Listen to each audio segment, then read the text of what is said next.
Alléluia. Bon matin à tous. On est dimanche, le 9 mars 2025. Un soleil ensoleillé. Êtes-vous prêts à vous nourrir ce matin de la parole de Dieu? Seigneur, merci pour ta divine présence dans chaque maison, dans chaque aspect, dans cette terre entière. Merci Seigneur Dieu pour nous enseigner, nous instruire, nous diriger, nous guider dans toute la vérité de ta parole qui nous est révélée. Seigneur, puisses-tu trouver en chacun de nous un cœur bien disposé, un cœur ouvert à ta parole, un cœur réceptif, un cœur dévoué, prêt à changer ce qui doit être changé, à abandonner ce qui doit être abandonné. Un cœur dans lequel tu vas prendre plaisir à nous faire grandir et croître dans la connaissance de notre Sauveur Jésus de Nazareth. Seigneur, bénis ton serviteur, bénis ceux qui écoutent ta parole et prends plaisir à nous faire du bien, s'il te plaît. Au nom de Jésus, nous te prions. Amen. Alléluia.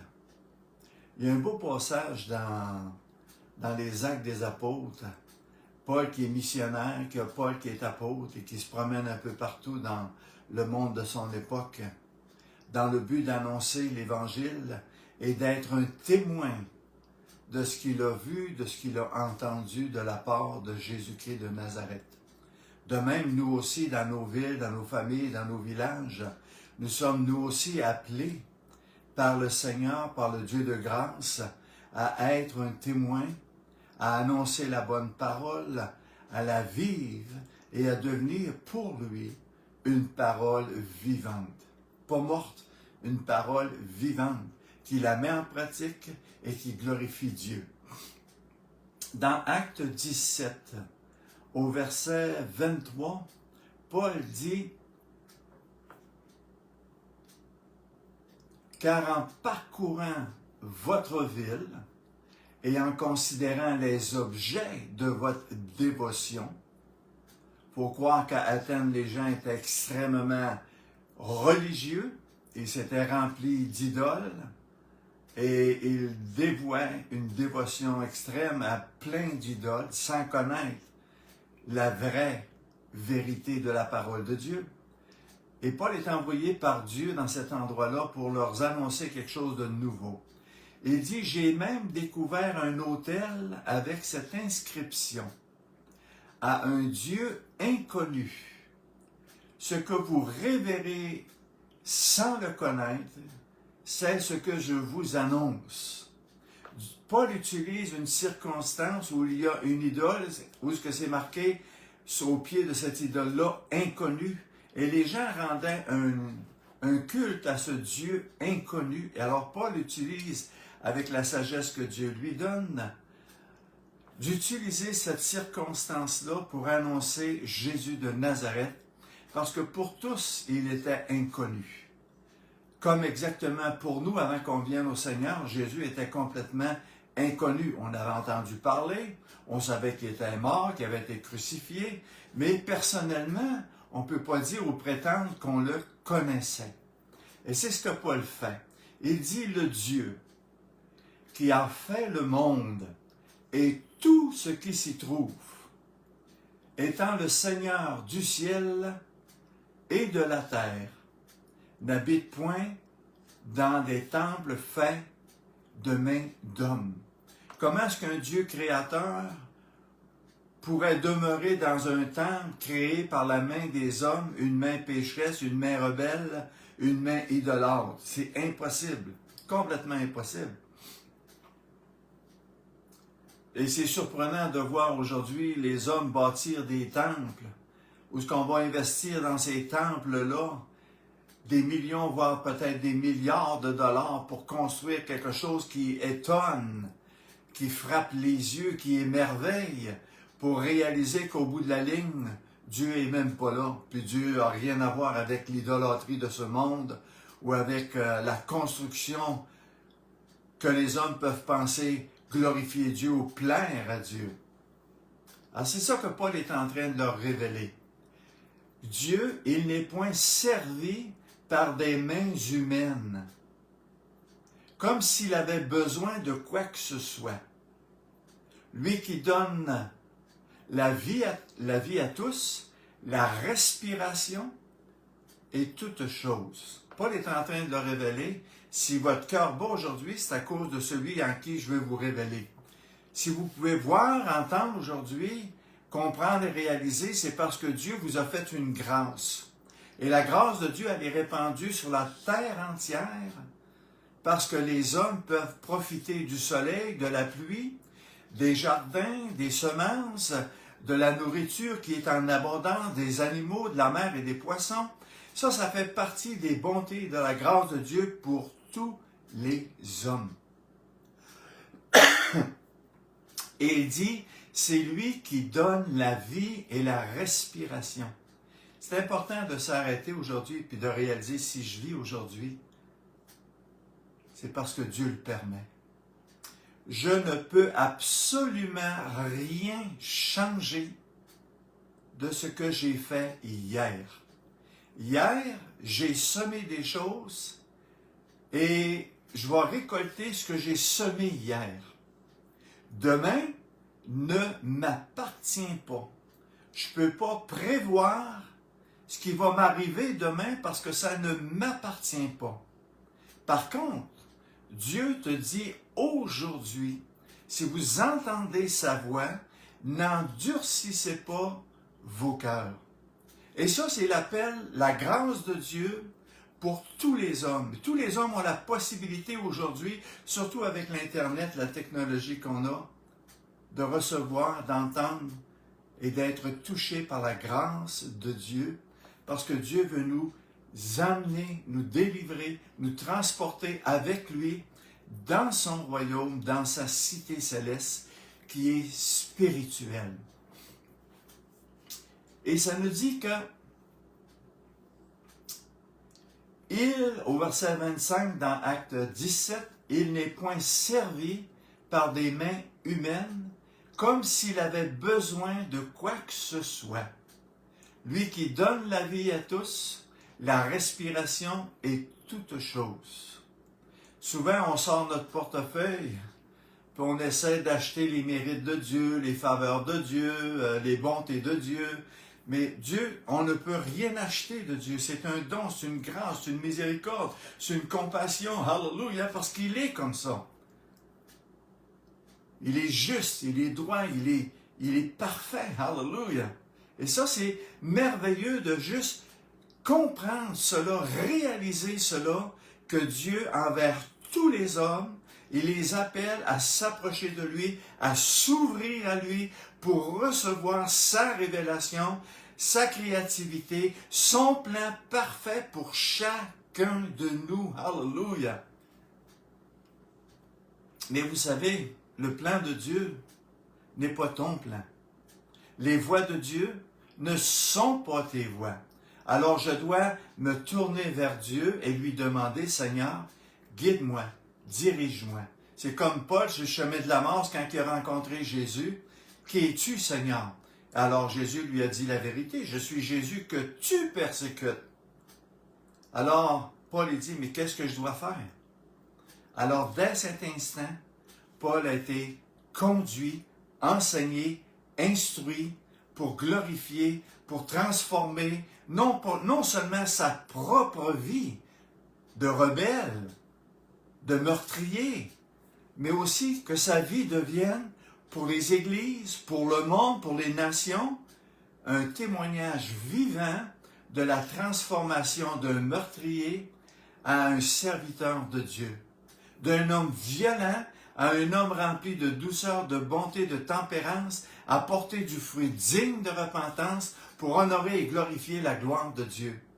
Voyez-vous la transformation extrême que Dieu peut accomplir dans une personne et veut le faire dans ta vie, dans ma vie, dans chaque vie qui se tourne vers lui, non pas pour utiliser Dieu, mais pour servir Dieu, pour connaître Dieu, pour accomplir le plan et la volonté de Dieu dans ta vie, afin que ta vie serve à devenir un témoignage une parole vivante, une vérité révélée de transformation et de grâce que tu as reçue de la part de Dieu que nous ne pouvons pas mériter.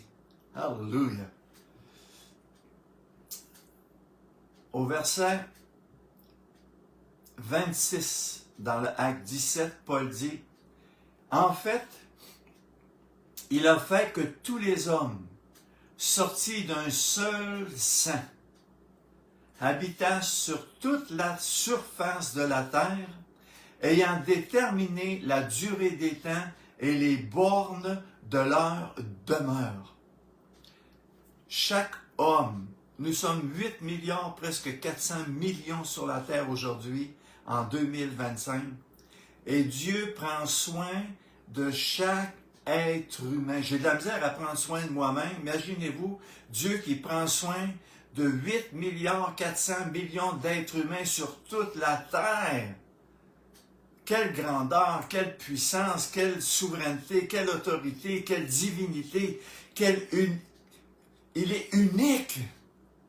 Et nous avons le privilège de pouvoir courber devant lui à la croix et lui dire, « Parle Seigneur, ton serviteur ou ta servante, écoute. J'ai tout à connaître, tout à apprendre, tout à développer par ta grâce afin de devenir un homme ou une femme de Dieu, aimé de Dieu, choisi de Dieu, appelé de Dieu pour glorifier la gloire de Dieu, manifester la bonté de Dieu. » Et au verset 27, Paul termine en disant, et il dit plus, mais là je termine ça avec ça, « Il a voulu qu'ils cherchassent le Seigneur et qu'ils s'efforçassent de le trouver en tâtonnant, bien qu'il ne soit pas loin de chacun de nous. » Dieu est près de chaque être humain sur toute la terre.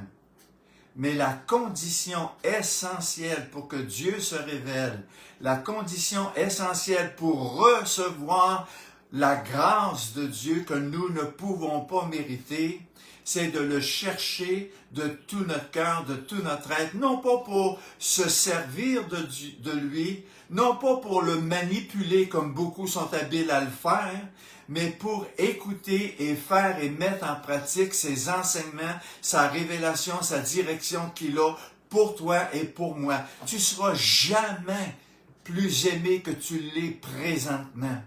Tu ne seras jamais plus précieux que tu l'es présentement pour Dieu. Mais fais attention de la manière que tu t'approches de lui. Parce que Dieu ne regarde pas à ton apparence. Il regarde toujours au cœur. Alléluia. Ça nous dit dans Galates 6, au verset 7, « Ne vous y trompez pas. » Savez-vous qu'on peut facilement se tromper? On peut facilement faire le mauvais choix, prendre le mauvais chemin, prendre les mauvaises décisions, agir d'une mauvaise manière, sans même en être pleinement conscient. Pourquoi? Parce que la chair a des désirs contraires. Et je suis étonné de voir combien de gens, même dans la famille de Dieu, sont beaucoup plus à l'écoute de la chair qu'à l'écoute de la voix de Dieu, de la parole de Dieu, de l'Esprit de Dieu, qui veut les conduire, les prendre par la main, leur donner une révélation plus grande, plus claire, plus précise, du plan de Dieu pour chacun de nous. Et c'est ce que Paul dit à Galates, ne vous y trompez pas parce qu'on peut se tromper, on peut s'égarer. Ça nous dit dans Proverbe 16, 25, « Telle voie paraît droite à un homme ou à une femme, mais son issue, c'est la mort. » Autrement dit, là, je peux penser que je suis dans la bonne voie, je peux penser que mes décisions plaisent à Dieu, je peux penser que je fais des choses qui sont bien pour moi, mais ça va me conduire à la mort. Comment est-ce qu'on fait pour réaliser où je suis, qui je suis, ce que je fais? Comment je peux faire pour savoir si je suis sur la bonne voie? Et on revient à Galates 6 au verset 7. Ne vous y trompez pas. On ne se moque pas de Dieu. Combien de fois, frères et sœurs, on va prendre le nom de Dieu en vain? On va affirmer au nom de Dieu que ce que je fais, que ce que je pense, que ce que je crois, c'est la volonté de Dieu. Parce que beaucoup sont conduits par la chair, et la chair a des désirs toujours contraires. Elle ne peut pas plaire à Dieu. Elle est charnelle, elle est impure, elle est maudite, elle est humaine, elle est naturelle, elle n'est pas spirituelle. Elle est contraire. Et c'est dur de réaliser cela dans notre monde, dans notre société aujourd'hui, parce que nous sommes dans une seule société que moi j'appelle la société permissible aujourd'hui, où tout est permis, il n'y a plus de péché, tout est correct, tout le monde le fait, et parce que tout le monde le fait, tout le monde le vit, tout le monde agit comme ceci ou comme cela, c'est permis de Dieu, c'est le plan de Dieu, c'est la volonté de Dieu, parce que Dieu aime tous les hommes. Ça, c'est la chair. C'est ta chair, c'est ma chair. Et je dois la combattre, ma chair, parce qu'elle désire des choses contraires à Dieu, au plan de Dieu, à la volonté de Dieu. Et c'est là où se trouve le véritable combat de la vie de tous les jours. On ne se moque pas de Dieu. On ne peut pas tromper Dieu par nos émotions, par nos sentiments, par nos mauvaises décisions, par un masque. Et combien d'exemples dans la parole de Dieu entière, Dieu nous révèle où ce que des gens, des faux prophètes, des faux pasteurs, des faux enseignants ont voulu tromper, séduire et magouiller, manipuler la parole de Dieu pour satisfaire leur chair, pour aller chercher la puissance, pour aller chercher la gloire, pour aller chercher les honneurs qui ne plaisent pas à Dieu, qui ne glorifient pas Dieu. Ce qu'un homme aura semé, il le moissonnera aussi. Tout ce que nous semons, en parole, en pensée et en action, égale récolte. C'est la loi de Dieu pour tous les hommes. On ne se moque pas de Dieu. Nous récoltons ce que nous semons. Et le titre du message ce matin, c'est la semence dans ma vie. Qu'est-ce que je sème?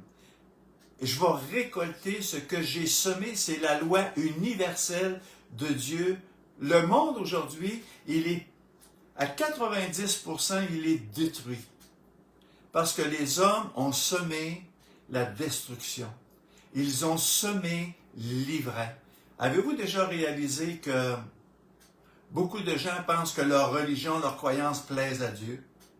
Mais vous savez, la différence entre l'ivraie et le blé, elle est très difficile à discerner. C'est parce qu'il faut aller à l'intérieur de l'ivraie pour savoir qu'est-ce que c'est que de l'ivraie, comme il faut aller à l'intérieur du blé pour savoir c'est quoi qu'il y a à l'intérieur du blé. Du blé va amener une farine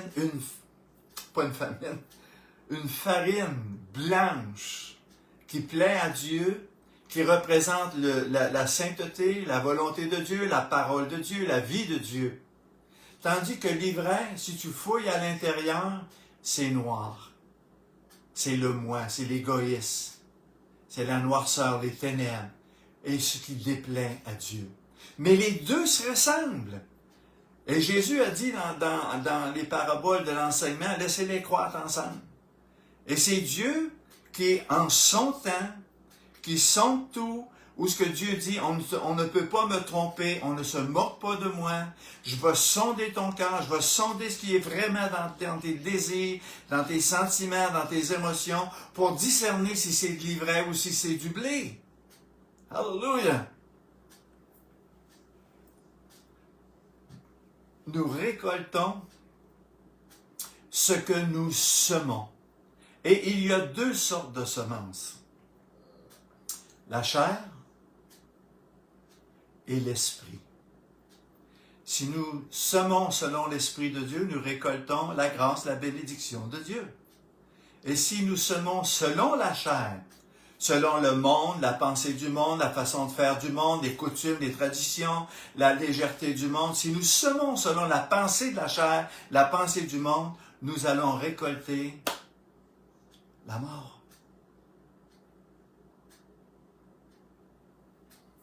C'est pour ça que c'est tellement important de s'approcher de Dieu en esprit et en vérité, pour connaître la vérité de Dieu, qui est complètement différente de la vérité de la chair. C'est pour ça que c'est important de s'asseoir des fois et de dire, bon je vais m'examiner, je vais prendre un temps, je vais m'arrêter là. Quelles sont mes motivations? Pourquoi je veux ceci? Pourquoi je veux cela? Est-ce que c'est la volonté de Dieu? Est-ce que c'est selon la parole de Dieu? Est-ce que c'est écrit de Dieu? Est-ce que c'est le plan de Dieu pour moi, pour l'Église, pour ma famille, pour mes amis, pour mon contact, pour mon témoignage, parce que je suis une parole vivante. Alléluia! Nous récoltons ce que nous semons. C'est la loi de Dieu, elle est immuable. Elle ne peut pas changer parce que Dieu ne peut pas changer. Il est le même hier, aujourd'hui, éternellement. Il a planifié quelque chose pour toi, pour moi, pour chacun de nous, parce qu'il est l'orchestrateur de toute la création. Mais il ne nous forcera pas, il ne nous obligera pas à nous soumettre à sa volonté, à nous soumettre à son plan, à nous soumettre à sa révélation. Et il ne pourra pas œuvrer en nous si nous ne lui permettons pas de le faire. Ça nous dit que Jésus, dans Hébreu, a appris l'obéissance. Il a appris l'obéissance. Est-ce que moi, je suis capable d'apprendre encore aujourd'hui l'obéissance? Ça nous dit que Jésus a appris l'obéissance par les choses qu'il a souffert. La souffrance fait partie de l'apprentissage de l'obéissance. La mort à soi-même, la mort à la chair, la mort au moi, fait partie de l'œuvre parfaite de Dieu pour une transformation qui va nous rendre semblables à Jésus de Nazareth. Posez-vous la question, dans mes décisions, est-ce que Jésus ferait la même chose que moi? Qu'est-ce que Jésus choisirait? Dieu dit, devant toi, je mets la bénédiction, puis je mets la malédiction. Mais c'est quoi tu veux? Qu'est-ce que tu veux choisir? Qu'est-ce que tu vas faire? Alléluia! Choisissons la bénédiction. Choisissons l'obéissance. Wow! Mais ça me plaît pas. Ça vient me chercher. C'est pas ça que je veux. Peu importe. Moi, je te conseille de choisir l'obéissance. Moi, je te conseille de te soumettre. Moi, je te conseille de t'humilier parce que Dieu résiste aux orgueilleux. La chair et l'esprit, c'est notre combat de tous les jours. Et je dois vérifier si mes plans, mes projets, mes décisions sont conformes à l'enseignement de la parole de Dieu pour mon bien. Pour être dans la grâce de Dieu, dans la bénédiction de Dieu, dans l'abondance de Dieu. Parce que Dieu résiste, il se cache aux orgueilleux. Et il va les laisser faire les mauvais choix. C'est sûr que Dieu va te châtier, comme il va me châtier. Pourquoi le châtiment? Parce qu'il m'aime et il veut me ramener sur le bon chemin, sur les bonnes décisions et sur les choses qui sont bibliques et non pas celles qui sont charnelles et mondaines. Alléluia. Dans Galates 6, au verset 3, ça nous dit, « Si quelqu'un pense être quelque chose, qu'il ne soit rien, il s'abuse lui-même. » On est maître à s'abuser soi-même. On pense que tout ce qu'on fait plaît à Dieu, tout ce qu'on dit plaît à Dieu, tout ce qu'on s'engage dedans plaît à Dieu, puis on ne cherche pas Dieu, on ne prie pas Dieu, on ne lit pas la parole de Dieu, on n'adore pas Dieu, on n'écoute pas la voix de Dieu, puis on pense, on se trompe soi-même par de faux raisonnements. Et Dieu nous met en garde à cela. Aujourd'hui, plus de la moitié du mouvement évangélique chrétien qui sont supposés de marcher selon la parole de Dieu, marche dans le monde, marche dans la chair, marche dans la rébellion, marche dans la désobéissance. Et on pense que parce que tout le monde fait ça, tout le monde agit comme le monde, et tout le monde accepte de parler puis d'avoir des attitudes et comportements mondains, ça plaît à Dieu, c'est agréable à Dieu. Tu peux penser ce que tu veux penser. On ne se moque pas de Dieu. Et ne vous y trompez pas. Dans Galates 6:7, on ne se moque pas de Dieu. Beaucoup d'appelés. Vous savez que tout le mouvement évangélique dans le monde entier, si on parle de 20% de la population mondiale est évangélique, ça fait beaucoup de monde. Mais Dieu va dire à tous ces appelés-là, tous ces choisis-là, conforme-toi, mets en pratique ma parole. Ne vous bornez pas à l'écouter seulement. Faites attention. Suivez pas l'homme, suivez la parole. Enseignez-vous, instruisez-vous, connaissez-le, méditez-le, cherchez-le. Arrêtez de vous laisser berner, tromper, séduire. Parce que vous savez qu'on a un ennemi qui nous hait, qui s'appelle Satan. On a des démons autour de nous. On a toutes sortes de tentations, de séductions. Savez-vous que quand Jésus a été tenté dans le désert où il a jeûné pendant 40 jours et 40 nuits, il a été tenté à la fin de cet événement-là, et ça nous dit que quand Satan l'a quitté, parce que Jésus l'a vaincu, il a résisté, ça nous dit qu'il est parti en attendant une occasion favorable de le retenter, de le séduire, de le tromper. Nous, on pense que Satan, il n'est pas autour de nous en train d'essayer de nous séduire, de nous tromper, de nous ruser pour nous faire tomber. Si vous pensez à ça, vous êtes dans des patates. Deux sortes de semences, la chair et l'esprit. La bénédiction et la malédiction. Et si quelqu'un pense être quelque chose qu'il ne soit rien, il s'abuse lui-même. Quand tu penses que tu sais, quand tu penses que ce que tu crois, ça plaît à Dieu, moi je vais te poser une question ce matin, puis médite-la comme il faut.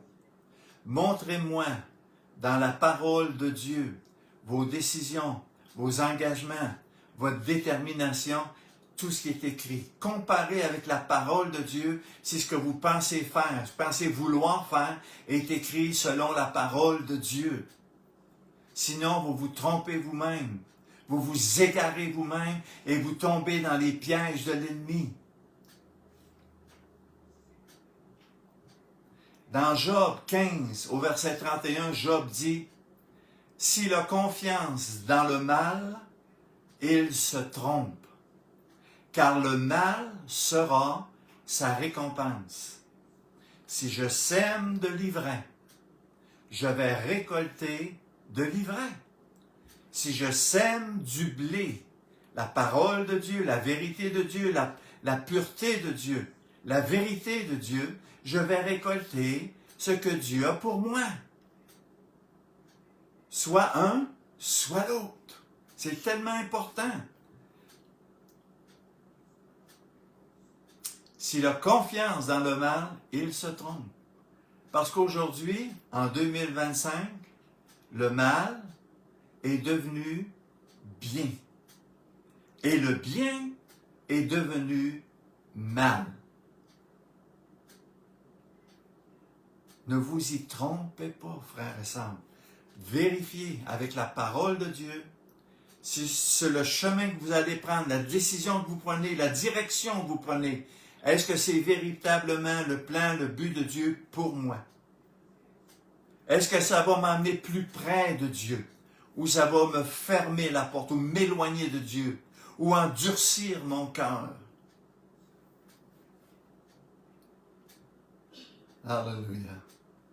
Abdias était un roi dans l'Ancien Testament, et ça nous dit dans Abdias 1 au verset 3.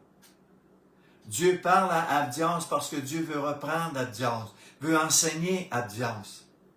Et Dieu lui dit, l'orgueil de ton cœur t'a égaré. La chair a des désirs contraires. Souvent à cause de l'orgueil, à cause du moi, à cause de la résistance, à cause de la dureté, de notre entêtement, on s'égare. Moi, je fais penser, quand je lis ça, quand je pense à ça, je pense à moi quand j'étais jeune. Puis quand je voulais quelque chose, même si ma mère disait non, même si mon père disait non, parce que moi, je le voulais. Je partais puis je le faisais pareil. Je méritais un coup de strap, ou je méritais d'être puni dans ma chambre, ou je méritais mon père qui me faisait 6 pieds quelques puis qui avait toute qu'une voix. Je méritais. En tout cas, je méritais. Et c'est comme ça pour tout le monde, ça n'a pas changé. Ça nous dit dans Jacques 1, au verset 22. Voyez-vous, la parole de Dieu, que ce soit de la Genèse à l'Apocalypse, elle est remplie d'exemples, d'enseignements. Dieu nous montre les bons côtés et les mauvais côtés. Il nous montre la bénédiction et les conséquences de la malédiction. Et dans Jacques 1, au verset 22, ça nous dit, mettez en pratique la parole et ne vous bornez pas à l'écouter en vous trompant vous-même par de faux raisonnements. On peut facilement s'égarer, se tromper soi-même par de faux raisonnements parce que ma chair a des désirs. Et savez-vous, je vais avoir bientôt 72 ans. Et savez-vous quoi?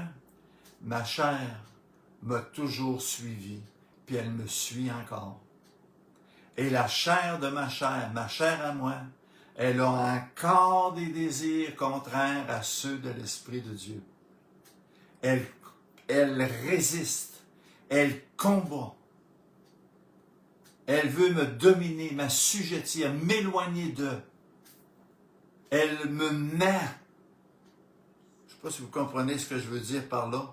Ma chair à moi, elle me met. Et si je l'écoute, elle va m'égarer, elle va me tromper, elle va me séduire et elle va m'isoler, m'éloigner du plan de Dieu et de la volonté de Dieu. Et c'est pour ça que Job dit, j'ai soumis ma volonté à celle de Dieu. Job s'est levé puis il a dit, non. Hey là, Bruno Charnel, là, tu vas mettre en pratique ce que Dieu dit. Bruno Charnel, là, tu vas te lever plus de bonne heure le matin, puis tu vas commencer à prier Dieu, à chercher Dieu, à étudier la parole de Dieu, afin que ton être spirituel, la vie spirituelle que Dieu t'a donnée, puisse croître, prospérer et grandir. Et avec la force, la puissance et l'autorité que Dieu nous donne, nous pouvons assujettir notre propre chair. Et nous pouvons mieux discerner ce qui est de Dieu, ce qui n'est pas de Dieu, ce qui plaît à Dieu, ce qui déplaît à Dieu, et faire la volonté de Dieu plutôt que d'être à l'écoute de ma chère chair.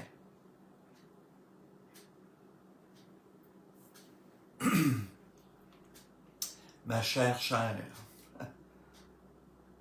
elle est bien vivante, croyez-moi. Et la vôtre aussi, elle est bien vivante. Et souvent, j'écoute les chrétiens parler, puis Dieu me montre, avec l'expérience, avec l'âge, avec la maturité spirituelle, ça c'est de Dieu, ça c'est pas de Dieu. Ça plaît à Dieu, ça déplaît à Dieu. Et si Dieu me le montre, je suis sûr que quelqu'un qui a un cœur pour Dieu, Dieu lui montre. Dieu se révèle. Et Dieu lui dit, fais pas ça. Prends pas ce chemin-là. Prends pas cette décision-là. Attends avant de parler. Tourne ta langue 10 fois. Puis tu vas t'apercevoir qu'en cherchant la volonté de Dieu, la face de Dieu, Dieu va renouveler ta pensée. Il va te donner une pensée qui est selon la parole de Dieu. Un cœur selon la parole de Dieu. Hallelujah. Job, il dit, Job 4 au verset 8, pour moi, je l'ai vu. Ceux qui labourent l'iniquité, ou le mal, ou le mensonge, ceux qui labourent l'iniquité et sèment l'injustice en moissonneront les fruits. C'est une vérité que Dieu nous donne. Que tu sois chrétien ou pas, peu importe, tu vas récolter ce que tu sèmes. Alors pourquoi aujourd'hui fais donc sûr que ce que tu sèmes plaît à Dieu puis vient de Dieu, parce que c'est la semence vient, la bonne semence vient de Dieu. Et tu vas récolter ce qui plaît à Dieu, ce qui glorifie Dieu et ce qui va t'amener dans la bénédiction de Dieu si tu marches dans les voies droites de Dieu. Osée 8 au verset 7, ça nous dit, « Puisqu'ils ont semé du vent, ils moissonnent la tempête. » C'est drôle, hein? De voir combien de chrétiens récoltent la tempête, puis ils se demandent pourquoi. Tout est bouleversé, il n'y a rien qui marche dans leur vie. La maladie, les infirmités, les finances, le rejet, le mécontentement, l'égoïsme, la vanité, les mauvaises pensées, les mauvais désirs, les combats qui n'arrêtent pas d'un bord à de l'autre. Savez-vous qu'on récolte ce que l'on sème? Peut-être que tu ne sèmes pas selon le cœur de Dieu ou la parole de Dieu. Peut-être que tu marches plus dans la chair que tu marches dans l'Esprit de Dieu. Vous en souvenez? J'ai toujours dit, vous avez deux chiens, vous. Vous avez un bon chien, puis vous avez un mauvais chien. Le plus fort des deux, c'est celui que vous nourrissez le plus. Si vous nourrissez le mauvais chien, il va vous mordre. Il va faire peur à bien du monde autour de vous. Mais si vous nourrissez le bon chien, il va contrôler le mauvais chien. Il va être une protection pour votre sécurité, pour votre témoignage, pour la gloire de Dieu.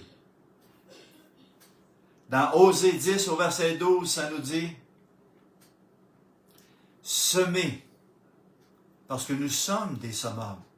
« Semez selon la justice, moissonnez selon la miséricorde. » Alléluia. Savez-vous que Dieu m'a fait miséricorde? Que Dieu a pardonné tous mes péchés. C'est la semence de Dieu dans ma vie. Et aujourd'hui, Dieu me demande de semer la miséricorde, de semer l'obéissance, de semer l'humilité, de semer l'amour, la compassion, de semer les fruits de l'esprit pour qu'à mon tour, je puisse davantage être émondé par Dieu pour porter davantage de fruits qui plaisent et qui glorifient Dieu. Malheureusement, il y a beaucoup de gens qui sèment le mensonge, qui se séduisent eux-mêmes, se trompent eux-mêmes et s'attendent de récolter les bénédictions de Dieu. C'est impossible. C'est pas biblique.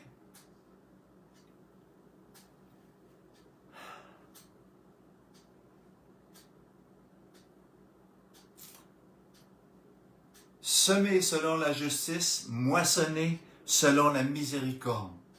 Savez-vous que Dieu va vous faire miséricorde dans la mesure où vous avez fait miséricorde? Si j'ai de la haine, de l'animosité, de la colère, de l'envie, de la méchanceté envers qui que ce soit, Dieu dit non, non, non, non, non, pardonne. Fais grâce, fais miséricorde comme moi je t'ai fait. Afin que tu deviennes une bénédiction de Dieu pour la gloire de Dieu. Alléluia. On récolte ce qu'on sème. C'est la loi. Et regardez qu'est-ce que Dieu dit. Un peu plus loin dans Osée 10 au verset 12. Défrichez-vous un champ nouveau. Vous en souvenez? J'ai toujours dit qu'un des instruments les plus précieux que tous les chrétiens devraient avoir sur eux autres, c'est une pelle. une vraie pelle. Une pelle pour creuser ton jardin. Une pelle pour enlever la roche. Une pelle pour enlever l'ivraie avant qu'elle ait des racines trop profondes. Vous en souvenez des fois, bon, vous en souvenez pas, je ne l'ai jamais dit, mais des fois, je vais enlever de l'ivraie, je vais enlever dans mon petit jardin en arrière, où ce que j'ai semé des fleurs, puis il y a des affaires qui sont là. Des fois, je laisse des mauvaises plantes pousser là longtemps. Puis après ça, quand je pars, puis je me décide d'aller l'enlever, ben, au lieu d'enlever juste la plante qui est mauvaise, ben, il y a une grosse boule de terre qui est attachée avec, parce que j'ai laissé des racines longtemps s'incruster dans cette terre-là, dans ce jardin-là. Et là, je m'aperçois que j'ai fait plus de ravages en la laissant pousser longtemps que dès qu'elle pousse, pas là, puis je l'enlève juste là. Ça s'enlève sans rien, facilement. Mais trop souvent, les chrétiens, on s'abuse soi-même, on se trompe soi-même, on s'égare soi-même, puis on laisse des mauvaises pensées, des mauvaises choses, des mauvaises décisions s'incruster à un point tel qu'on arrive à se croire. C'est pas biblique, mais on se croit. Ça n'a rien à voir avec la parole de Dieu, mais je suis sûr que ça plaît à Dieu, que c'est la direction de Dieu pour moi. Je ne sais pas si vous avez déjà vécu ça, mais on peut en arriver là, à croire le mensonge. Et savez-vous qui est le père du mensonge? C'est Satan. Jésus dit, non seulement il est le père du mensonge, mais c'est aussi un meurtrier. Et s'il peut nous séduire, il va le faire. S'il peut nous tromper, il va le faire. S'il peut nous aveugler, il va le faire. S'il peut... Ça nous dit, vous savez, quand Jésus un jour est allé dans le temple pour enseigner la parole de Dieu aux scribes, aux pharisiens qu'il aimait, eux autres ne l'aimaient pas, mais lui, il les aimait.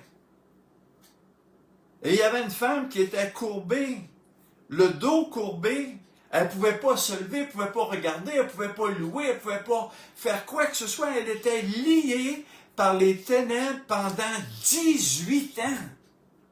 À cause de l'ivraie, à cause du péché, à cause de toutes sortes de raisons, elle était courbée. Et combien de chrétiens aujourd'hui sont courbés, ne peuvent pas louer Dieu, ne peuvent pas adorer Dieu, ne peuvent pas lire ou méditer la parole de Dieu, parce que le péché en eux les empêche de le faire.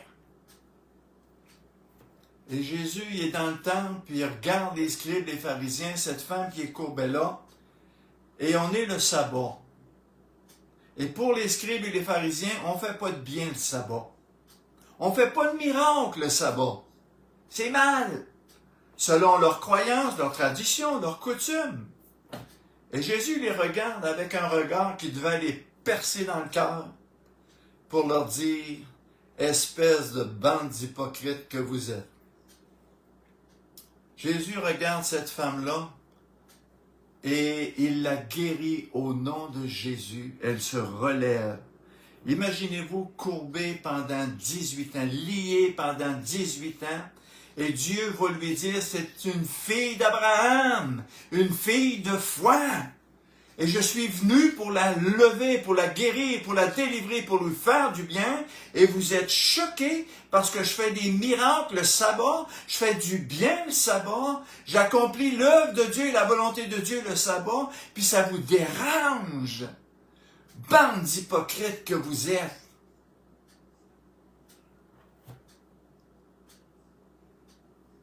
Voyez-vous, Satan, ce qu'il fait?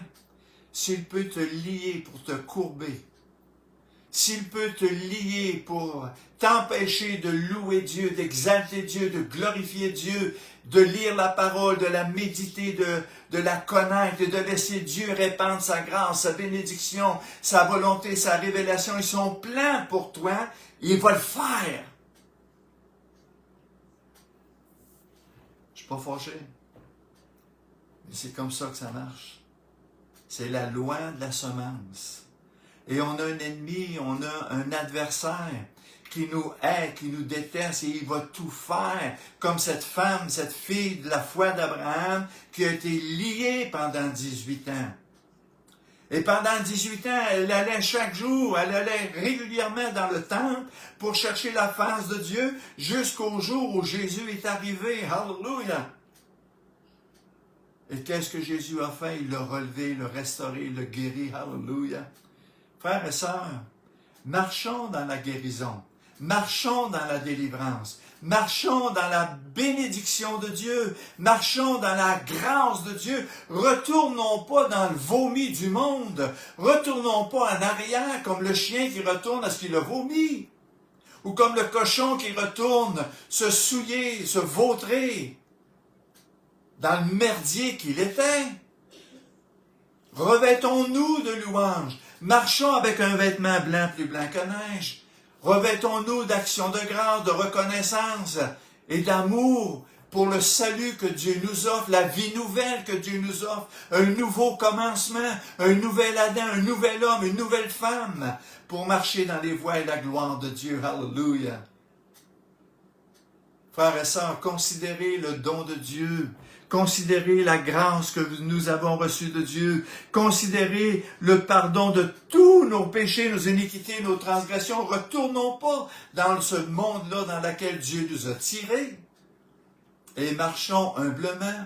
S'il faut que tu meurs à toi-même, meurs à toi-même. S'il faut que tu arrêtes de vivre dans le péché puis de pratiquer le péché, vis dans la vérité, vis dans la vie, vis dans la délivrance que Dieu te donne et que Dieu t'offre. Alléluia!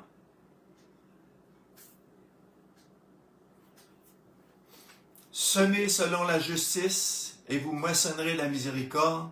Défrichez-vous un champ nouveau. Dieu va te montrer, il y a des roches dans ton jardin. Il y a de l'ivraie dans ton jardin, dans ta manière de penser, de faire et de voir. Arrache-le. Prends ta pelle puis creuse. Enlève tout ce que Dieu te demande d'enlever. Et par sa force toute puissante, Dieu a dit, plus grand est celui qui est en nous que celui qui est dans le monde. Celui qui est dans le monde ne peut faire que pécher, que de se soumettre à la chair, que de se soumettre au péché, parce qu'il n'est pas né de l'Esprit, il n'est pas né de Dieu. Mais toi, tu es né de Dieu. Toi, tu as reçu l'Esprit de Dieu. Toi, tu as le pain de Dieu, la manne de Dieu, la révélation de Dieu. Toi, tu as reçu les enseignements de Dieu, les vérités de Dieu. Tu as tout pour être plus que vainqueur, pour te tenir debout. Alléluia! Et de marcher en vainqueur, marcher selon l'Esprit, et vous n'accomplirez pas les désirs de la chair.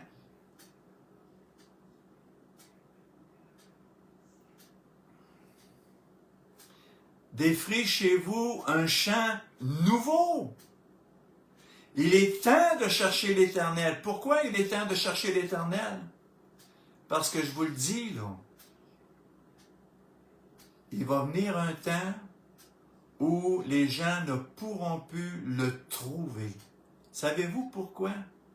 Parce que leur cœur est devenu tellement endurci que Dieu a cessé de répondre et de les écouter. De la même manière que Israël, qui a été sorti d'Égypte, qui a passé au travers la mer Rouge, qui a vu la colonne de nuée, la colonne de feu qui les suivait pendant 40 ans, qui ont été nourris de cailles, qui ont été nourris du pain céleste, de la manne de Dieu, pendant 40 ans. Et aucun d'eux, excepté Caleb et Josué, sont entrés dans la terre promise, parce qu'ils ont obéi à Dieu.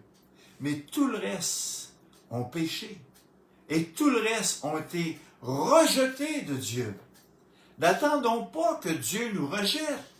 N'attendons pas que nos cœurs deviennent tellement durs qu'on n'entend plus la voix de Dieu, qu'on n'est plus sensibilisé par l'Esprit de Dieu et qu'on se détourne du plan de Dieu pour nous. Oh, hallelujah! Défrichez-vous un champ nouveau. Il est temps de chercher l'Éternel, parce qu'il va venir un temps, il va être trop tard. Aujourd'hui, si vous entendez sa voix, n'endurcissez pas vos cœurs, comme lors de la révolte, nous dit le Seigneur. jusqu'à ce qu'il vienne. Est-ce que Jésus est revenu? Pas encore. Alors cherche-le, obéis-lui, connais-le, frappe jusqu'à ce qu'il t'ouvre, jusqu'à ce qu'il vienne. Alléluia. Et qu'il répande pour vous la justice. Voyez-vous, Dieu est à côté de tous les hommes, spécialement de son Église.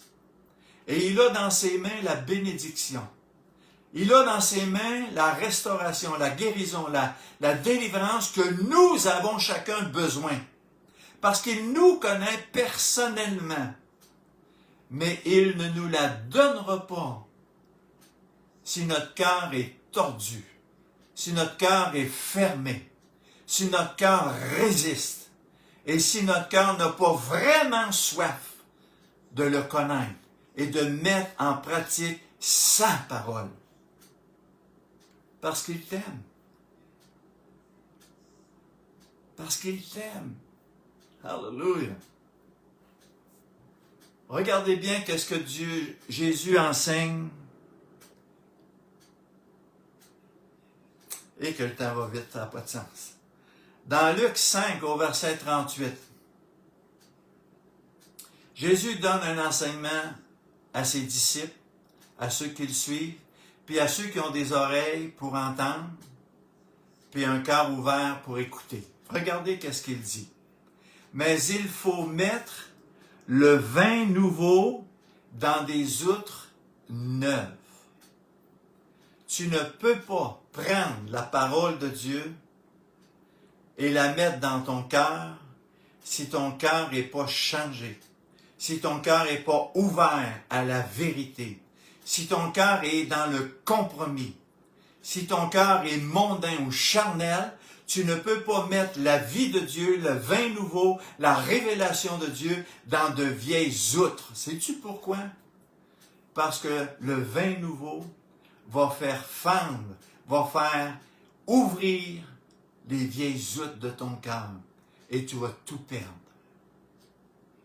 Le vin nouveau de Dieu, le vin nouveau, la vie de Dieu doit être déposé, placé dans des outres neuves, dans un nouveau commencement, dans une nouvelle façon de faire, de parler et d'agir, dans un esprit repentant, dans un esprit obéissant, dans un esprit de soumission à la volonté de Dieu. Imaginez-vous Jésus qui a appris l'obéissance par les choses qu'il a souffertes. Il est dans le jardin, il est pour aller à la croix, il est pour aller être crucifié.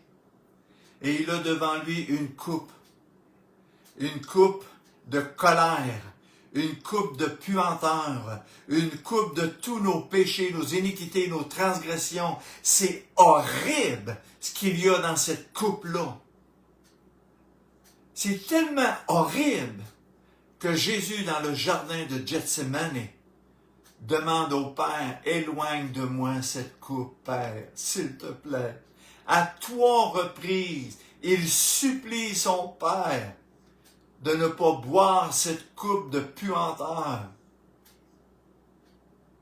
Et Dieu le Père a dit à Jésus, bois cette coupe.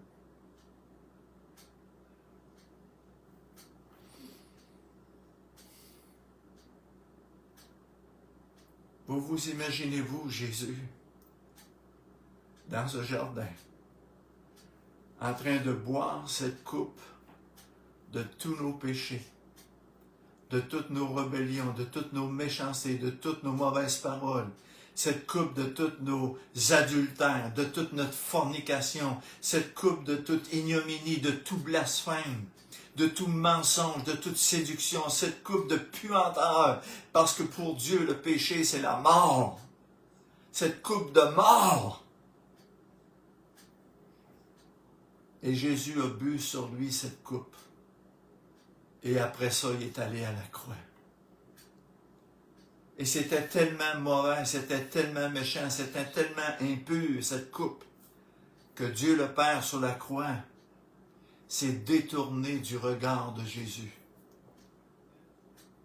Parce que Dieu le Père ne pouvait pas supporter que Jésus soit rempli de nos péchés, de nos iniquités, de nos transgressions, même si c'était son plein et sa volonté pour notre salut, son plein et sa volonté pour notre délivrance, pour notre guérison, pour notre vie, de nouvelle vie que Dieu nous offre gratuitement, pour qu'on puisse entrer dans la grâce, dans le paradis, dans la révélation, dans la cité céleste que Dieu a préparée pour nous. Voulez-vous savoir pourquoi j'aime Jésus? Parce qu'il est mort pour moi, parce qu'il m'a aimé le premier. Et maintenant, j'essaie par ma grâce de Dieu de l'aimer comme il veut être aimé, de marcher comme il veut que je marche, d'obéir comme il veut que j'obéisse, de me soumettre comme il veut que je me soumette. Mais j'ai toujours ce même combat à chaque jour depuis 48 ans de vie chrétienne.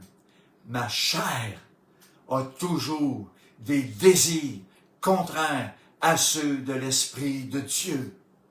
Mais en Jésus-Christ, nous sommes plus que vainqueurs, parce que plus grand est celui qui vit en nous que celui qui est dans ce monde. Alléluia. On va continuer mercredi prochain cet enseignement. Qu'on puisse vraiment s'ouvrir et pénétrer dans les richesses et les profondeurs de l'appel de Dieu pour toi. Dieu t'aime. Tu es appelé de Dieu, tu es choisi de Dieu.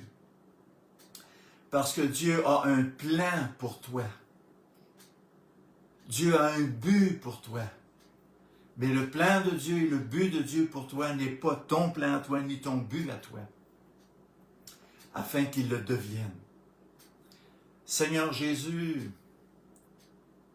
toi qui es le chemin, toi qui es la vérité, et toi qui es la vie. Il est écrit, nul ne vient au Père que par toi. Paul, sur le chemin de Damas, s'est écrié, que veux-tu que je fasse, Seigneur? Dès qu'il t'a vu, dès qu'il t'a rencontré, son cœur était tourné vers toi pour te chercher, pour te connaître et pour mettre en pratique ta volonté pour sa vie et dans sa vie. Et Paul est devenu un puissant apôtre, puissant témoin de la vie nouvelle, de la vie de résurrection que nous trouvons en toi seulement.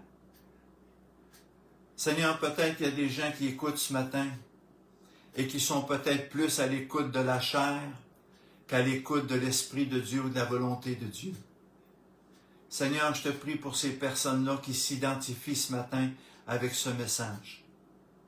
Et au nom du Christ Jésus de Nazareth, je brise tous les liens de l'ennemi, toutes les séductions de l'ennemi, tous les mensonges de l'ennemi et tous les mauvais désirs de la chair. Je les romps au nom du Christ Jésus de Nazareth. Il est le seul nom qui nous a été donné par lequel on peut être sauvé, délivré, racheté et guéri. Maintenant, Seigneur, nous recevons ta paix, ton Saint-Esprit, ta guérison, ta délivrance, ta restauration, et nous aide à marcher cette vie nouvelle qui te glorifie et dans laquelle tu prends plaisir. Au nom de Jésus de Nazareth, nous te prions. Amen. Je sais que c'est un message qui frappe, mais Dieu nous châtie parce qu'il nous aime. Soyez bénis abondamment.